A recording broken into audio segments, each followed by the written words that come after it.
ಉಪರಾಷ್ಟ್ರಪತಿಯಾಗಿ CP Radhakrishnan ಆಯ್ಕೆಯಾಗಿರೋದು.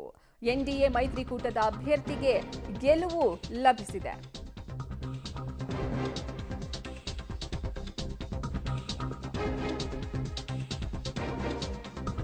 CP ರಾಧಾಕೃಷ್ಣನ್ಗೆ 452 ಮತಗಳು ಬಂದಿದೆ. 300 ಮತಗಳನ್ನಷ್ಟೇ ಪಡೆದ ಇಂಡಿ ಅಭ್ಯರ್ಥಿ ಸಂಘ ನಿಷ್ಠೆಗೆ ಒಲಿದ ಉಪರಾಷ್ಟ್ರಪತಿ ಹುದ್ದೆ. ರಾಧಾಕೃಷ್ಣನ್ಗೆ ಪ್ರಧಾನಿ ಮೋದಿ ಸೇರಿ ಹಲವರಿಂದ ಶುಭಾಶಯವನ್ನ ಕೋರಲಾಯಿತು.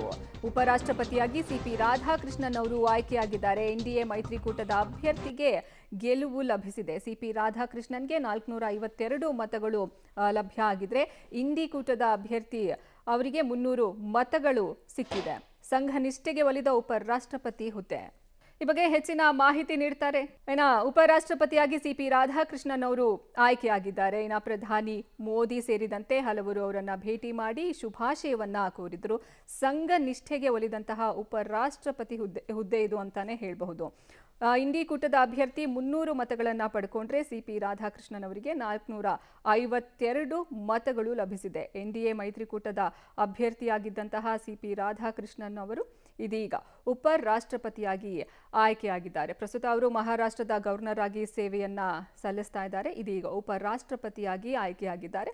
ಎನ್ಡಿಎ ಅಭ್ಯರ್ಥಿಯಾಗಿ ಸಿಪಿ ರಾಧಾಕೃಷ್ಣನ್ ಅವರು ಈಗ ಅಭ್ಯರ್ಥಿಯಾಗಿ ಕಣಕ್ಕೆ ಇಳಿದಿದ್ರು. 452 ಮತಗಳನ್ನ ಪಡೆಯುವ ಮೂಲಕ ಸಿಪಿ ರಾಧಾಕೃಷ್ಣನ್ ಅವರಿಗೆ ಗೆಲುವು ಲಭಿಸಿದೆ.